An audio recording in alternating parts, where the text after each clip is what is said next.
Howdy folks, Nathan Adler here at the Fast Lane Car, and I have a very special guest today. May I present Audi S4 2014, and for an as-tested price of $56,045, it is a very expensive vehicle, but from what I've been told, it's worth every penny. And what do I see here? We are on a track? Well, coming up next, we're going to take it on the track and do a full test.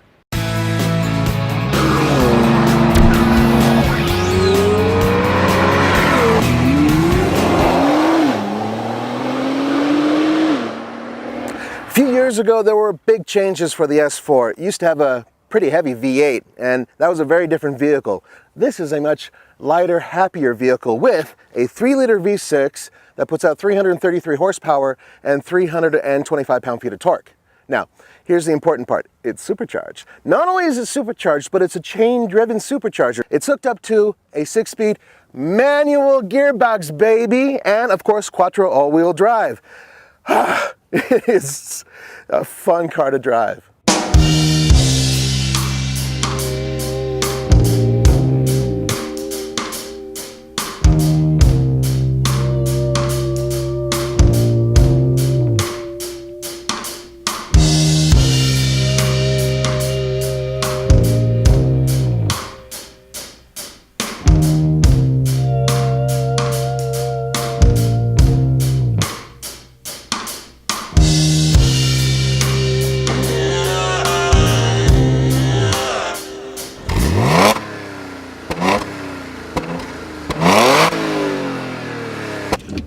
Here we go.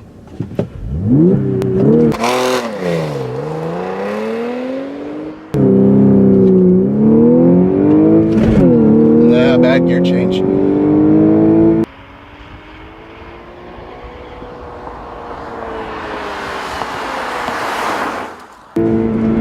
Holy cow, but it worked out. 5.53. So 5.5 seconds. That's about right. At sea level, just under 5 seconds. Up here, 5.5 seconds. I'll take it. Look, the point is it's a fast car. And at well over a mile above sea level, it did very well. And I'm gonna turn the air conditioner back on because I'm frying.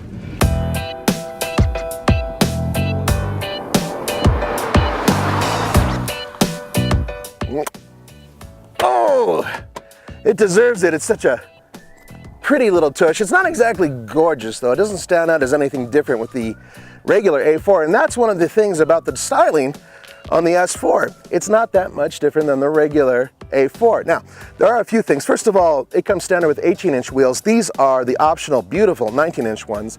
And this color, Arrest Me Red, looks fantastic, but it is a color that, frankly, is the only one that really stands out amongst all the colors that they have in their palette. They used to be brighter colors available way back in the past. So, from a distance, when you're looking at the car, unless you're a connoisseur, you're really not going to know that this is much different than a regular A4. It is an inch lower, so if you know Audis, you know, hey, this is a little bit lower.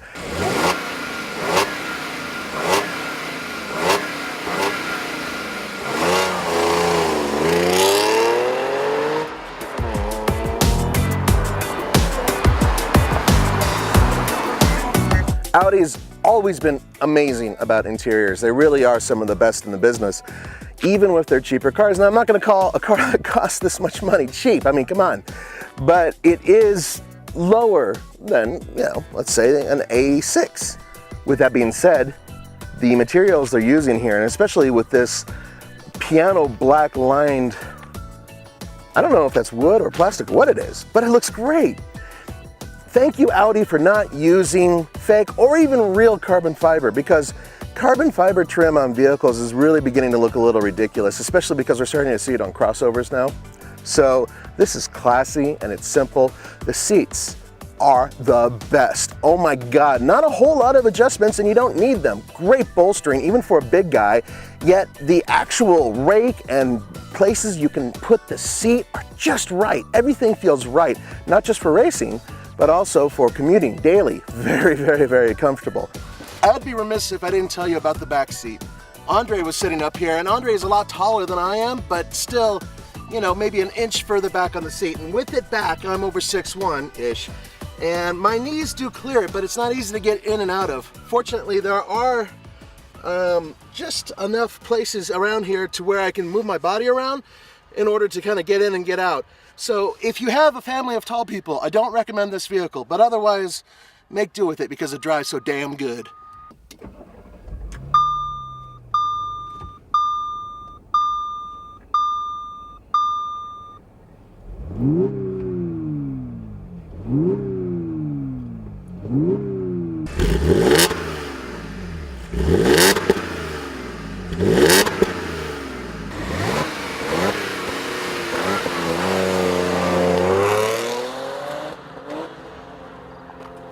Хорошо, хороший звук.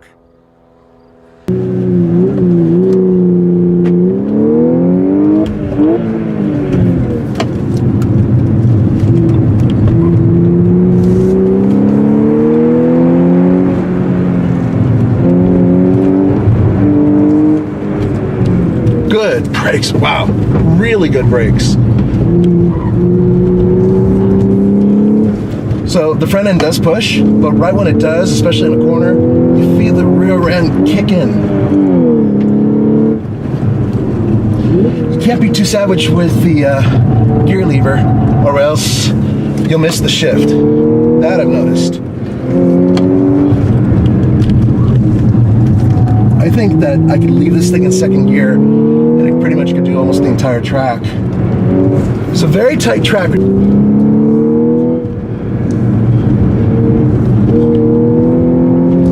Wow, this thing has so much grip, it's crazy. I love it.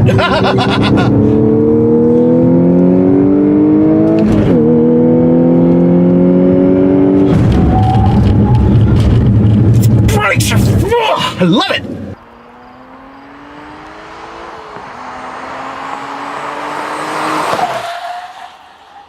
Love the brakes. Oh. This is a fun car. I don't care if it was slow, it felt fast.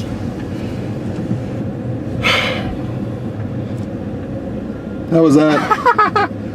A minute 10? I think that's better than It's the record. It's the lap record. What an awesome car! And I actually left the radio on by accident, and wow, that's awesome. I was gonna say I want to take it around again without traction control, but maybe not. Should I try it? Try it. I'm gonna try it. I don't think I can do better than that. Wow, what a good car.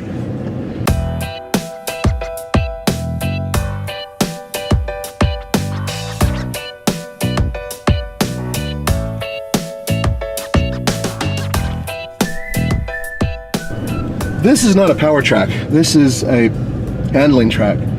So I think a lot of the other vehicles that have been here have been really good on long straights and really fast. But around corners, this thing forgives even an idiot like me.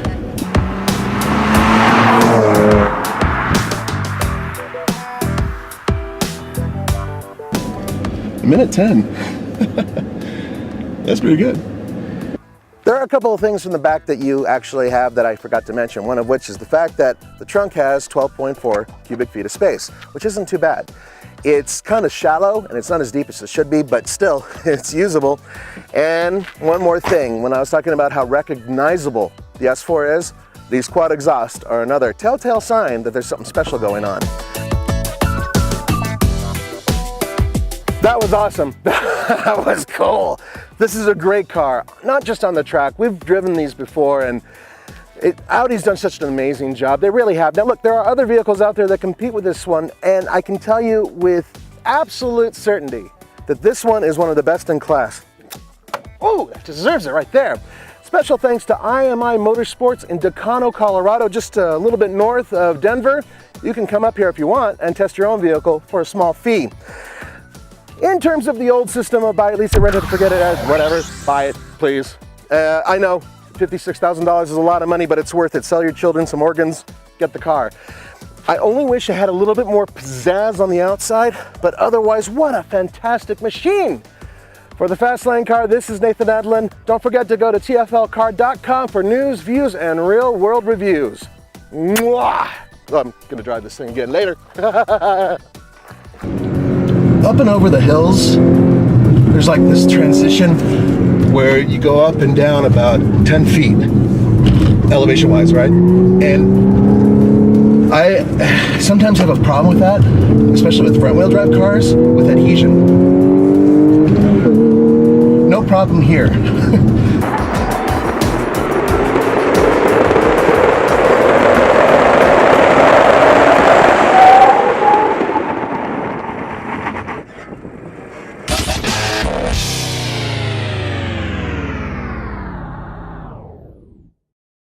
And by the way, if you like this kind of review, please click on the link below and become a supporter of TFL Car. We don't want to beg, but we're going to beg. Please help us. No, we love what we do and we're grateful for all your support. So thank you if you've pledged. If you haven't, throw some money our way. Thanks.